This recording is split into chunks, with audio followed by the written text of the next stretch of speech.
Hello, my name is Daniel. Thank you for being here with me today. If you enjoy real, heartbreaking cheating stories from Reddit, don't forget to subscribe to the channel. It really means a lot to me. This is one of those stories that sticks with you, the kind that doesn't let go, no matter how much time passes. It's not just about cheating. It's about shame, regret, and how sometimes the ghosts of our past follow us into the arms of someone new.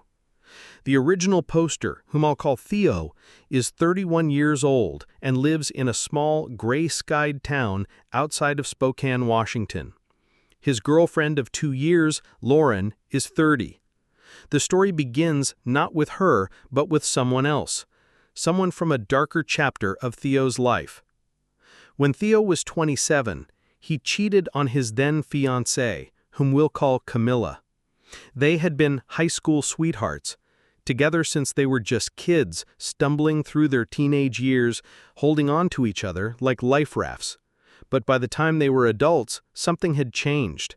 The connection frayed, and when life hit Theo with a truth he never saw coming, everything cracked.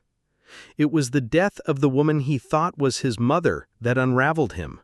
Only then did he learn the truth. The woman who raised him was actually his grandmother. His biological mother? His older sister, who had died from an overdose when he was just 15 years old. The emotional ground beneath him gave way. Camilla didn't know how to respond. Her answer, blunt and cold, was to get over it. She pulled away. Conversations dried up. Physical affection vanished for months, and Theo began to feel like a ghost in his own life. He shut down, withdrew, but neither of them walked away. They were too scared of the silence that comes after goodbye. Then, in a moment of weakness, Theo gave in. One night, after feeling invisible for too long, he slept with someone else. Just one night, just one moment of feeling seen. And then, crushing guilt. He told Camilla the next morning. She left, and he shattered. Theo was disgusted with himself. He spent a year rebuilding from the inside out. He moved to a new apartment, changed his diet, started going to the gym, and even explored Buddhism for a while. He didn't do it to win Camilla back. He did it to find a version of himself that he could live with. A year later, Theo and Camilla met again. They talked like two people who once dreamed the same dream. She apologized for abandoning him emotionally. He apologized for betraying her. They forgave each other, not to rekindle anything, but to make peace with what had been. Then came Lauren. They met at a friend's house party. She was sharp, funny, warm. Theo felt a connection he hadn't known in years. When the topic of past relationships came up, he didn't lie. He told her the truth about Camilla, the affair, and the broken version of himself he once was. Lauren listened. She said she understood. She'd never cheated, never been cheated on, but she appreciated his honesty. They moved in together that November, and for a while it felt like maybe, just maybe, he had outrun his past. But by late February, something shifted. Lauren began to ask questions, more and more of them. Did the woman from the one-night stand know he was engaged? Did he and Camilla ever try to reconnect?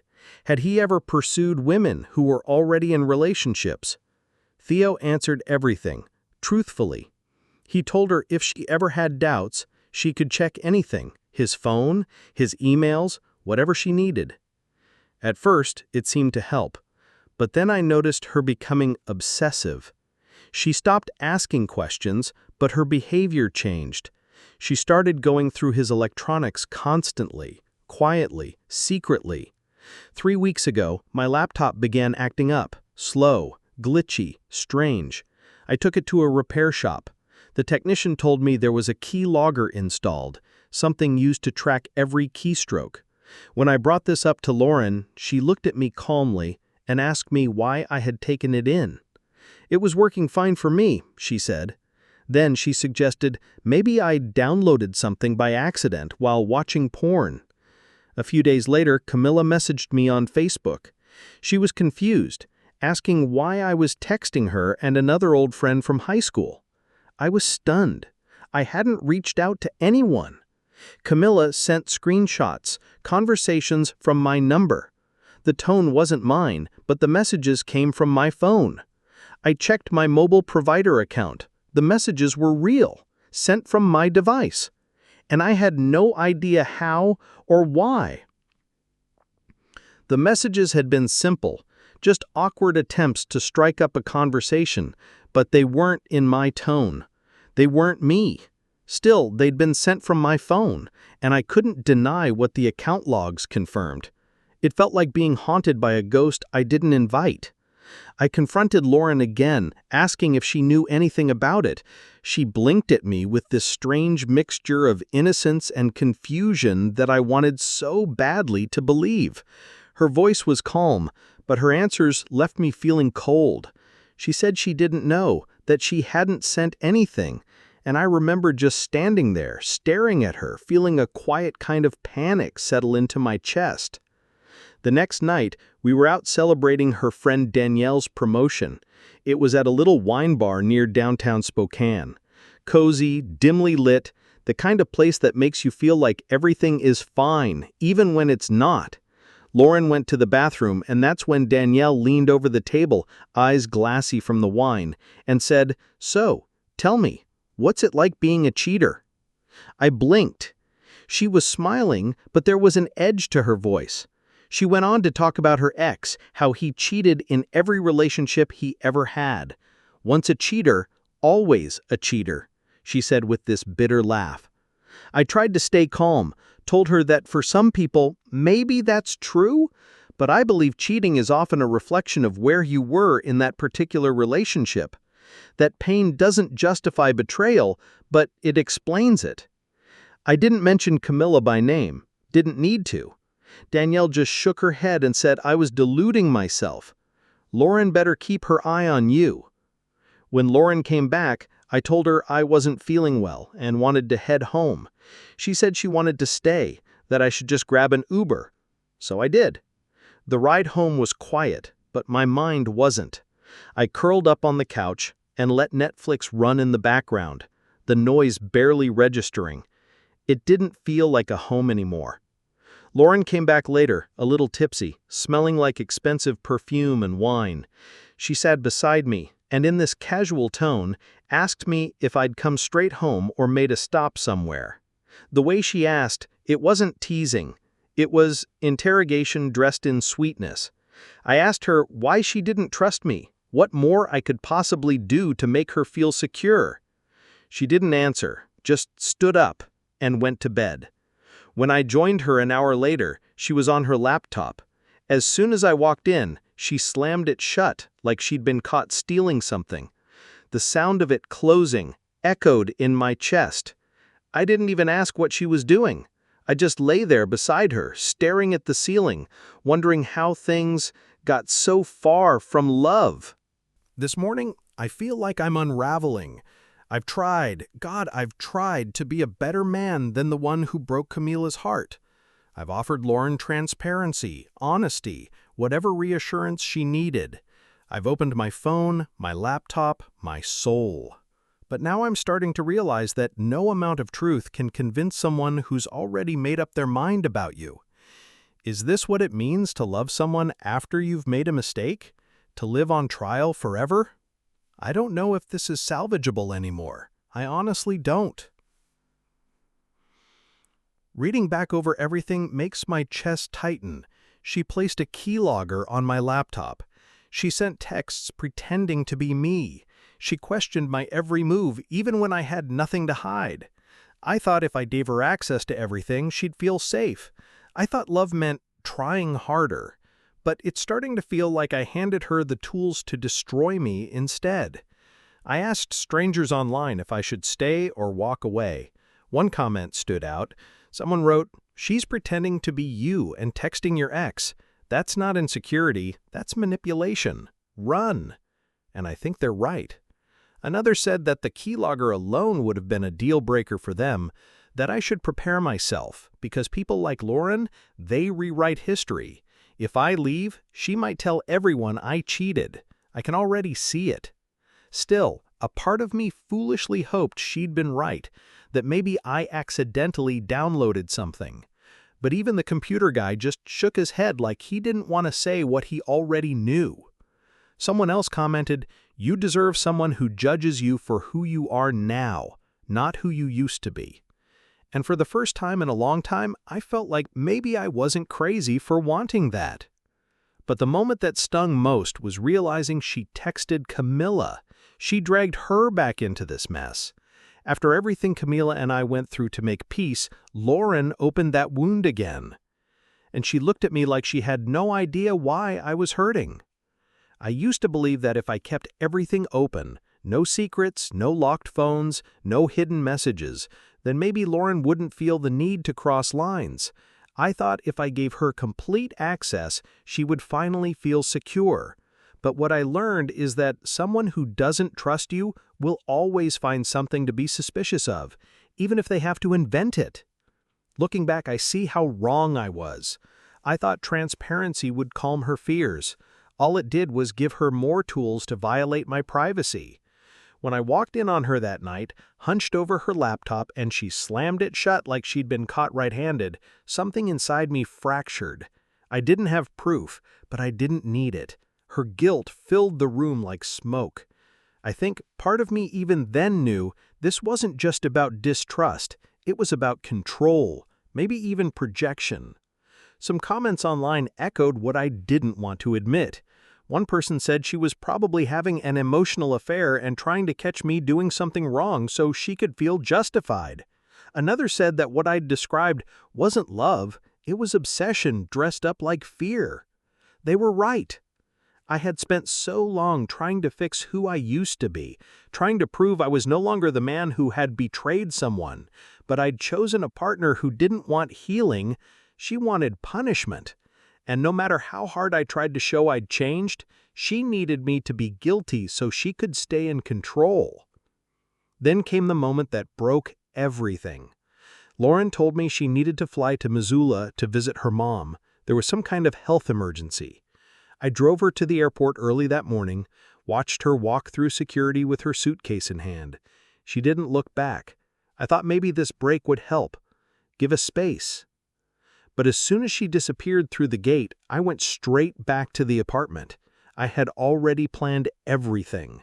I packed a bag, grabbed my important documents, took my computer and phone to a specialist to scrub them of any remaining spyware.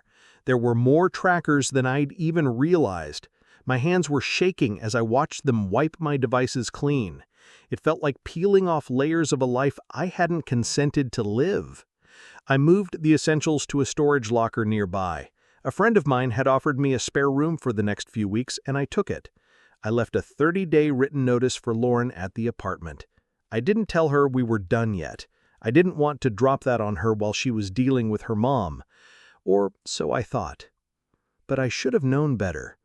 The day before she was supposed to return, I got a message from Camilla. It was short, panicked. Her house had been vandalized, gates left open, screen doors torn, flower pots broken. She said she felt like she was being watched. And she asked me, gently but clearly, if I or Lauren had anything to do with it. I didn't want to believe it, but my gut told me the truth before my brain could catch up. I asked Camilla what kind of car had been circling her neighborhood. She described it, a rental, not Lauren's or mine, which left one chilling possibility: Danielle. I had no idea how they even knew where Camilla lived unless Lauren had been stalking her social media, putting the pieces together from backgrounds in old photos. Camilla asked me if I would come over, just to sit with her. She didn't want to be alone. She gave me the address, and I drove over. Quiet streets, low clouds, the kind of cold that seeps under your skin. And then, as I pulled up, I saw her. Lauren. She barreled out of a parked rental car like a woman possessed, screaming that she knew I would run back to that bitch, that the second she was gone, I'd crawl back into Camilla's arms. Her face was red with rage, and her voice breaking with something far beyond jealousy. Camilla stepped out of her house to see what was going on, and Lauren lunged toward her. Camilla barely made it back inside in time, slamming the door just as Lauren began throwing things across the yard. Pots, branches, anything she could grab. The screaming didn't stop.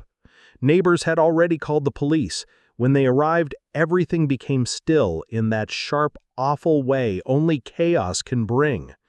They separated us, took statements. Camilla showed them the damage from the past few days, photos of the rental car parked for hours at the end of her street. She showed them the Facebook messages, the texts, all of it. I did the same. And Lauren? She didn't deny it, not a single part. She admitted to following Camilla's posts, piecing together her address from images and old photos. She admitted to renting the car, circling the block, watching. But the worst part was when they were placing her in the back of the police car, and she turned to me, her eyes full of something I still don't understand, and said, "I did this for us. We're supposed to be together." I've been trying to forget the way her voice sounded when she said that. Flat, certain, and terrifying. The officer standing beside me turned and gently said, "You need to start looking into a restraining order. Soon." He wasn't dramatic. He wasn't trying to scare me. He said it like someone who's seen this kind of thing before, like someone who's watched it turn darker. So that's what I've been doing this past week. Restraining orders, legal consultations, trying to get my account secured, changing locks, updating passwords. Camilla and I have both started looking into home security systems too. I hate that she's been dragged into this. She didn't ask for any of it. Neither of us did. I can't sleep much. I keep thinking about how easily it could have gone worse. If Camilla hadn't gotten back inside fast enough, if the police had arrived just a few minutes later, if Lauren had done something more than shout and throw things. I keep replaying it, trying to find the moment I missed, when everything tipped from unstable to dangerous. I think I want to be alone for a long while now. I'm tired of proving myself, tired of begging someone to see who I am now instead of who I used to be. And most of all, I'm tired of loving people who treat me like I'm something to fix or punish. It's strange how quickly things can fall apart. This started as a story about past mistakes and trying to build something better. But now I'm standing in the wreckage of a relationship that became a nightmare. Stalking, deceit, emotional manipulation. It all feels surreal, like I stepped into someone else's story and forgot how to leave.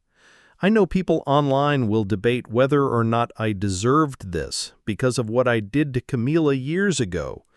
And I won't pretend I was innocent back then. I made a mistake, a terrible one. But I owned it. I changed. I became better. I didn't lie to Lauren. I didn't cheat. I didn't hide anything from her. And yet somehow I still ended up here, standing outside a police car, watching someone I loved be driven away for stalking and harassment. I don't feel angry anymore. Just hollow. And maybe that's what makes this all the more painful. There's no fire left. Just ash. I haven't heard from Lauren since that night. No texts, no calls. But I know it's not over. People like her don't just disappear. There's still a legal process ahead, and I don't know how much more of this I can stomach. Part of me wants to vanish, change cities, start over again. But I've already done that once, and the past still found me. Camilla has been kind about it, calm, quiet. We've talked a bit since that night, mostly about logistics, security, cameras, what steps to take next. She hasn't asked how I'm feeling. I think we both know the answer. She just sits with me sometimes. That's more than enough. When we were younger, I used to think love was about proving yourself, about doing enough to make someone stay. Now I think it's about feeling safe when you're around them. And this was never safety. It was walking on eggshells. It was surveillance. It was fear. I don't know what kind of love she thought we had. Maybe she really believed we were meant to be. But whatever that was, it wasn't love. Not the kind that heals, not the kind that trusts. Looking back, I can see all the signs I missed. The jealousy that never softened. The questions that became accusations. The need to control. And still I kept trying to reassure her, kept offering transparency, honesty, kindness. But in the end, none of it mattered. She didn't want the truth. She wanted control over it. And now, here I am, 31, alone, shaken, and unsure what comes next. I don't even know who I am outside all this anymore. Just a man who tried and failed to build something out of the rubble of his past. But maybe that's okay. Maybe this is what starting over really looks like. Not a clean slate, but a scarred one. One that reminds you of what you survived, of what you won't tolerate again. I read every single comment that came in after I shared my story, even though I couldn't respond directly due to the thread getting locked. And one thing kept circling in my head, something I should have done from the beginning. I went and talked to Lauren. I wasn't expecting much clarity, but I needed the truth. And what I got hurt more than I was prepared for. Turns out there were never any girls' nights the way she made them seem. These were regular outings with her full friend group, women and their boyfriends. Everyone except me. Everyone except the man she supposedly loved. When I asked her why I was never invited, her answer shattered something deep inside me. She said, "They hated me." I remember just standing there, staring at her as the words echoed in my mind. They hate me. And worse, she knew. She had known for a long time. According to Lauren, in the early days of our relationship, she used to vent about me to them constantly. Every little issue, every disagreement, she poured it out to them. But she never told them when we worked through things, never explained how we'd grow together afterwards. So in their minds, I was just a list of flaws, a problem, a joke. Over time, she realized what she'd done and stopped talking about me altogether. But by then, it was too late. The damage was done. Her friends had formed their own version of who I was, and they never let go of it. The way she explained it, they mocked me behind my back, called me weak, inept, said I wasn't good enough for her. She admitted that they made jokes about me constantly. And those uncomfortable silences I used to feel whenever I was around them, the side eyes, the quiet snickers, the way conversations died the moment I entered the room, it wasn't in my head. It was real. I had suspected, but hearing it confirmed broke something in me. I asked her how she could be okay with that, how she could let the people closest to her treat me like I was nothing. She said she wasn't okay with it. But when I pressed her, why didn't she speak up? Why didn't she defend me? She looked down and said, "You know how I am. I don't like being the center of attention." That was it. That was her excuse. She let them strip me of dignity because she didn't want to be uncomfortable. I asked if anything would change, if she would talk to them, stand up for me, stand up for us. She said maybe she could try speaking to them individually, but even as she said it, her voice was soft, defeated. She didn't believe it, and neither did I. So I ended it. I wish I could say it felt empowering, but it didn't. It just felt heavy, sad, hollow, because I had truly loved her, and I had always tried to be the best version of myself for her. I wanted to be someone she was proud of, someone she could bring around her friends and say, "This is the man I love." But instead, I was her secret, her burden, the man she'd never defend. And now I can't stop thinking about the fact that there's a whole group of people out there who hate me, and the one person who should have stood between me and that hate never did. She let it happen. She watched me flounder and doubt myself, and then told me it was all in my head. She cried when I broke up with her, begged me to stay, promised things would be different. But when I asked her again, really asked, what would change, she couldn't give me anything solid. And that's when I knew it was truly over. One commenter asked how I could walk away so surely. The truth is, I was 99% sure I would end it when I walked into that conversation. But seeing her in that moment, seeing how little she was willing to fight for me, made it a full 100. She left for her best friend's apartment later that night. I haven't heard from her since. And honestly, I don't think there's anything she could say now that would make a difference. I still love her. I probably always will. But I'm still trying to process what it means that she let me be bullied by people she called friends. That she allowed their voices to speak louder than mine in her life. This isn't the person I thought she was. And it's not the kind of person I want to keep loving. Because love, real love, doesn't let you stand alone when everyone else is tearing you down. It reaches for your hand. It shields you. It fights for you. And when it doesn't, you eventually have to walk away. Even if it breaks your heart.